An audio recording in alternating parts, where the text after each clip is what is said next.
Kung kasinungalingan na naman nitong si Sandro Marcos. Sinasabi kasi nitong anak ng sinungaling at magnanakaw, apo na rin ang magnanakaw, anak na rin ang magnanakaw, na yung Duterte daw, nung panahon na bago magkaroon ng eleksyon, ay nagkaroon daw ng kasunduan. Yung mga kaalyado ni President Duterte at sila. So, Bobo din ng tao na to, hindi niya alam mga sinasabi niya. Sinungaling daw po si Sandro Marcos. 'Di ba? Magnanakaw, anak ng magnanakaw, lahat na po sinabi ng hayop na to, no? Oo, paano niya mapapatunayang nagsisinungaling yung tao? Wala ka naman dun sa lugar na yon. 'Di ba? Wala ka naman dun. So, paano mo masasabi na nagsisinungaling to? Nakikita po yung ibig ko sabihin. Mag-ama yung nakakaalam yan sa mga sikreto na yan na nilabas po ni Sandro Marcos ngayon. 'Di ba? Tapos ngayon, sasabihin mo sinungaling porket himod-puwit ka lang sa mga Duterteng animal ka. 'Di ba? Oh. Naniniwala po ako na ang mga pamilyang Marcos po, hindi po sinungaling yan. Except kay Aimee Marcos. 'Di ba? Aimee Marcos Duterte. Oh. Yun, sinungaling yon. Pero pagdating kay Sandro, matinong tao ito, professional magtrabaho, 'di ba? May prinsipyo, may pusong Pilipino. Kita naman eh. 'Di ba? Kita naman. Sige, tuloy natin 'to, mga pre. usap daw sila na ito yung mangyayari. So, susuportahan, i-endorse si Bongbong Marcos, pero dapat yung kampo daw ng mga Duterte, yung pipili kung sinong ipipwesto na mga cabinet secretary, gagawing House Speaker, and gagawing Senate President. So, mga kababayan natin, no? Itong si Sandro Marcos, parang pinapatunayan niya tuloy na talagang wala silang chance. Otherwise, ay kumapit sa mga Duterte. Hindi niya pinapatunayan yun para sa maisip niyo na ganun-ganun na lang. Sinasabi niya kung ano yung katotohanan. Kung ano yung plano nila noon. Okay? O ano yung plano ng mga Duterte. Na gusto nila talaga na control nila yung Senate President, House Speaker, di ba? Para pag naging presidente si PBBM at gusto na nilang patalsikin yung Pangulo, anytime, madali. Kontrolado nila. Di ba? At naniniwala po ako dun kasi ano tong mga Duterte na to? Ahas. Diba? Ahas po yung mga yan. Hindi po pwedeng pagkatiwalaan. Mga traidor ba? At ngayon, gusto kong marinig sa yung gago ka. Gusto kong marinig sa'yo na bakit mo nasabing sinungaling si Sandro Marcos? So, tingnan natin kung mai-explain niya ba dito o hindi. Kasi kung hindi, kung tatagusto sa monitor, tatamaan ka talaga nito. Tingnan natin kung kayang i-explain. Mukha pa lang, Mukha ng buratang puta. Pangit-pangit ng pagmumukha mo. Pero ang kwento ni Sandro Marcos na ang mga Duterte dapat yung pipili sa mga pwesto na mahahalaga sa gobyerno. Wala namang naniniwala dyan. Wala namang kaming pakialam kung maniwala kayo hindi, 'di ba? Kasi nga bakit? Basta DDS automatic bubot tanga yan. Kami kasi ina-analyze namin yung sitwasyon at naniniwala kami sa sinasabi ni Sandro Marcos. Kasi may video ding lumabas si Digong eh. Na gusto ni Digong siya yung mag-vice president para pag naging president na si PBBM, patatalsikin nila or ipapapatay. 'Di ba? Dalawa eh. Pwedeng patalsikin, pwedeng ipapatay. May video si Digong yan. Bago siya dalhin doon sa The Hague. So, tumutugma po yung video na yun ni Digong doon sa statements po ni Sandro Marcos. So, hindi mo pwedeng sabihin sinungaling si Sandro Marcos. 'Di ba? Digong na mismo naglaglag sa sarili niya. Di ba? Kasi mantakin mo ha, patapos na yung termino ng kanyang ama. Ngayon lang po nila naisip ito as bago na naman na diversionary tactics para sabihin na biktima sila. Di ba? Para sabihin na kaya nila ipanalo ang kanilang sarili kahit walang endorso ni Tatay Digong. Pero tandaan natin si BP Ipin nga natin to. Ipin natin. Ano sabi dito? Ito yung papunta-punta sa vlog ni Daddy Frankie. Masisira lang reputation ni Daddy Frankie sa'yo. Oy, si Daddy Frankie, kumpare ko yan. Matagal na kami magkakilala niyan. Ba gusto mo, ang ina, tadyakang puntahan kita sa bahay mo, tadyakang kita eh. Oo, kaya kung ano yung relationship namin ni Daddy Frankie, out ka na dun. Ha? Oo, araw-araw kami nagkikita niya, buwa ka ng ina mo ka. Ha? Kaya kung makikialam ka, iwasan mo na, baka ipapatay kita. Oo. Pag dinamay-damay mo si Daddy Frankie, baka ipapatay kita. Mag-upa ako ng tao para patayin ka. Buha ka ng ina mo ka. Ha? Kaya umayos ka. Huwag ka tatanga-tanga dyan. Baka pamilya mo, paglamayan na hayop ka. Ha? Kaya huwag ka mandadamay ng ibang tao dito. Kung gusto mo pang mabuhay, huwag kang makikialam. Baka ikamatay mo yung putang ina mo ka. Ha? Baka mamaya ipapatay kitang hayop ka. Tarantado ka. Pakihanap nga yung ano nito. Yung account nito, pakipasa sa akin sa Facebook. Tang ina mo Kaya kong bilhin yung buhay mo, putang ina mo ka, 10,000 ka lang. Sara yung nagpapanalo sa kanila.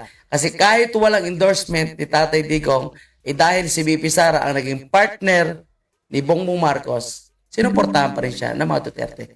Pero ito pala yung nangyari kung sakaling totoo yung sinasabi ni Sandro Marcos. Basahin ko yung sinasabi ni Ma'am C. Hero. Sabi niya dito, imagine kung imagine.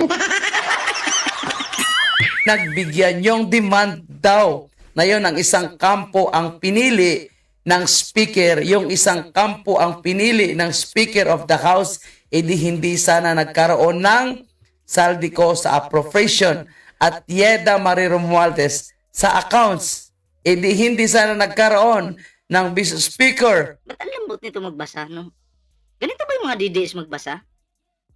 Parang malambot. Guiding lights at source of inspiration na tulad ni Martin Romualdez. Gusto.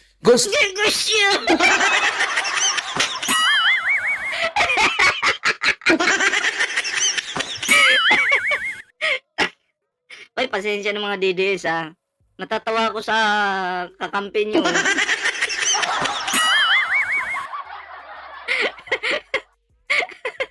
Ba't ganyan magbasa to? Putang ina. Ba't ganyan? Uy, mga DDS! Ang ina, susuporta na nga lang kayo. Bobo pa magbasa. Gusto. Ay, boss, sorry ha. Sorry ha. Gawa kasing tanga eh. Ulitin nga natin. Inspiration na guiding lights at source of inspiration. Inspiration. Inspiration. Pwede ba yun? Ang alam ko, inspiration, di ba? Inspiration. Ako mayroong hugi, meron ding inspiration. Okay. This is the inspiration. What is this? Is this the inspiration? Paano ba talaga magbasa? Binago na ba? Inspiration na ba? Ulitin nga natin, Yemas. Vice Speaker, guiding lights at source of inspiration. Inspiration. I-record nyo yan. Sinasabi ko sa inyo. Bago yan. Gagawa tayo ng collection. Si Hugi. May Hugi na po tayo. Ngayon, meron namang inspiration.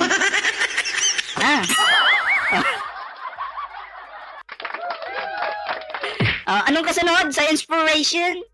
na tulad ni Martin Romualdez. Gusto Gusto.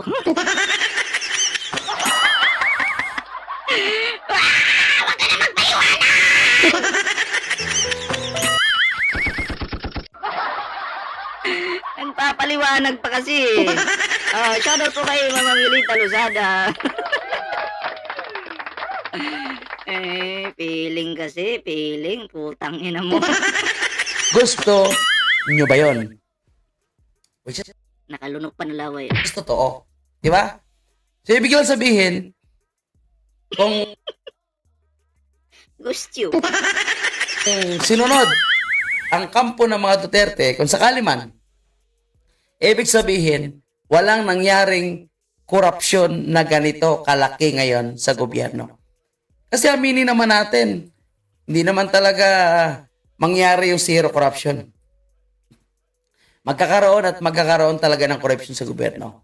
Ano? Corruption? Ano yan? Ayusin nga natin. Magkakaroon at magkakaroon talaga ng corruption sa gobyerno. Corruption! Putang ina mo. Nakikinig na nga lang ako, hindi na nga ako nagsasalita eh. Palpakan na naman. Kahit gaano pa kahigpit ang gobyerno, kahit gaano pa kagaling. Hmm. Pero hindi lantaran. At yung mahuhuli, hindi ikukulong. Pero Lang nga namang hindi kulong. ngayon po lantaran. At ang matindi, yung mga huling-huli na mga kurap at magnanakaw, sila pa yung nagpapakulong sa mga nagpapaimbestiga. Saan ka pa? Sino bang nag-imbestiga? Si Pangulong Bongbong Marcos naman. Diba? Sino ba yung pinaimbestigahan? Yung mga magnanakaw. O nakakulong ba yung Pangulo? Hindi naman siya ngayon nagpa-imbestiga eh. Sino yung nakakulong ngayon? Mga kaalyado ni Digong na mga kawatan. Nabusog sa panahon ni Digong na nabulabog sila ngayon. Ayun, pinakulong ng Pangulo. Nung nakakulong na po sila, nagwala ang mga vlogger nila sa kabila. Bakit? Putang ina, paano pa sila mababayaran mga amo nila nakakulong? Kaya sila, tingnan mo. Marami pong mga DDS yan dati. Pansin nyo? Nagkalat sa rally. Mga bayaran lahat yun. Nung nakakulong na po yung amo nila, tingnan mo, na unti-unti po silang nawala. Bakit? Nawalan po sila ng gana dahil wala nang natatanggap. Dahil yung mga amo nila, nakakulong na. Diba? Diba? Ang nagbulgar po sa nangyaring korupsyon sa GAA. Nagbulgar sa... Wait lang. Ayusin natin to.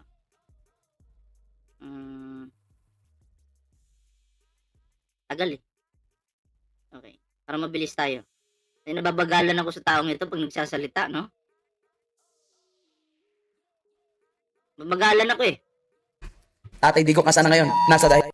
So tama yung sinasabi po ni Ma'am si Chihiro na kung sakaling hindi nagkaroon ng Saldico, Yeda Romualdez and Martin Romualdez, hindi nangyari yung mga ganitong klaseng katalamak na corruption. At kung hindi nagkaroon ng mga kasabwat din. Ngayon, Zaldico, wait lang Zaldico, okay. Usaping Zaldico.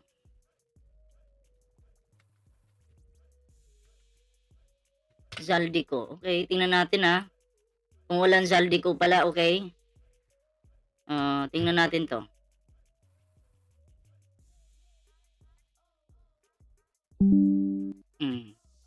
Pakita ko sa inyo Kung walang Zaldico, okay. Kung walang Zaldico at Digong, di wala saan ang korupsyon ngayon. Tuwan-tuwa si Zaldico. Presidente si Digong yan.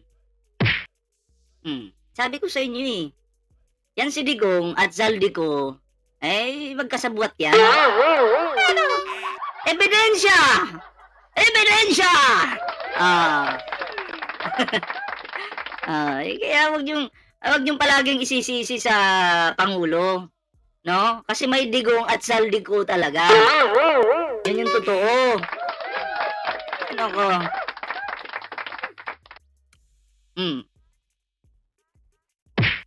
ayun na nasa cabinet secretary yung mga tinanggal na at nag-resign, di sana walang matinding nangyaring sapuatan ng korupsyon. Ikaso, sila yung pumili. Di ba? So, hindi totoo yung sinasabi ni Sandro Marcos. At sana So, yun lang daw. Dahil sa kanyang pag-analyze na pambobo, no? Sinasabi niya dito na hindi daw totoo yung pinagsasabi ni Sandro Marcos. Which is, para sa akin po, wala na. Oo, kabubuhan na po agad yung sinasabi niya. Kasi kung idudugtong po natin yung sinasabi ni Digong noon, na si si Digong, gustong mag-vice, kasi pag naging vice po si Digong, papatay niya yung presidente. Para pag napatay niya yung presidente, alam niyo yung mangyayari, di ba? Or sabi ni Digong, hindi, si anak ko na lang yung patakbuhin ko, which is ito nga si Sara Duterte, di ba? So kung i-connect niyo po yon sa statements po ni Sandro Marcos, tugma, di ba? So ang gusto talaga nila, patakbuhin lang si PBB, mga 1 taon, 2 siguro, and then papatalsikin nila. Yun po talaga yung plano. Kasi ang gusto ng mga Duterte, gusto nila sila na po ang humawak sa bansang Pilipinas. Sila yung may control. Kasi gusto po nilang gawing Davao, mala Davao ang buong bansa. Ano pong ibig sabihin nun? Yung parabang sila ang kinatatakutan. Sila yung may control. So yun po yung nakikita ko dyan, mga pre, no? Oo. Kayo po, ano po yung inyong opinion dito, no? Ano po yung inyong reaksyon sa video ito? Ayan, paki-comment naman para mabasa po natin yan, mga pre. At eto pa, idugtong ko lang to, mga pre, no? Eto po. Sara Duterte trial. Lorna Kapunan says VP's secret fund system ASCAM. So, naniniwala naman po talaga ako na ano po talaga yan, ano? Bukod sa pambubudol po talaga yung ginagawa ni Sara Duterte about sa pagpalagay natin confidential funds na yan, no? Yung sinasabing nagastos ng tama. Pero nakakapagtaka, winidraw po agad. Nung na-withdraw po agad, hindi na po natin alam kung saan napunta yung mga pera na yun. 'Di ba? Saan po ba napunta yung mga pera na yun? Yun yung tanong. 'Di ba? Ito po. Saan na ba yun? Saan ba napunta yung mga pera na yun? Winidraw? Na-withdraw? Saan napunta? Wala na tayong idea. Diba? Ang grabe, no? Ay, nakakatakot po si Sara Duterte. Bakit? Inihigo po yung pondo ng taong bayan. Diba? Pera ng taong bayan, sinipsip. Winaldas. Kaya yung sasabihin ni Sara Duterte na nagamit naman namin sa tama yung pera. Asan yung resibo? Kung wala kang maipakitang resibo, iniska mo ang taong bayan. Maliwanag na pang-i-scam yan. Taong bayan, binudol mo. Winalanghiya mo. Inuto-uto mo yung Pilipinas. Nagpakasarap ka sa hindi mo naman pera, Sara Duterte. Diba? Shoutout kay Pink Kadilyak. Nakahabol ako. Shoutout po sa iyo. Kaya kayo po, ano po yung inyong opinion dito, no? Gusto kong malaman. Paki-comment naman para mabasa po natin yan. Ayan. Syempre mga pre, no? Ayan. Bago po tayo mag-move sa next topic po natin, okay? Sa last topic po natin. Ito maganda to, last topic natin to mga pre. Pero, syempre, no? Wag kalimutang mag-like, share, subscribe sa ating live ngayon, ha? Para updated po kayo sa mga live po natin. Ayan. Syempre, may TikTok po tayo dyan, may Facebook. Kompleto po yan. Kalembangin nyo na yan!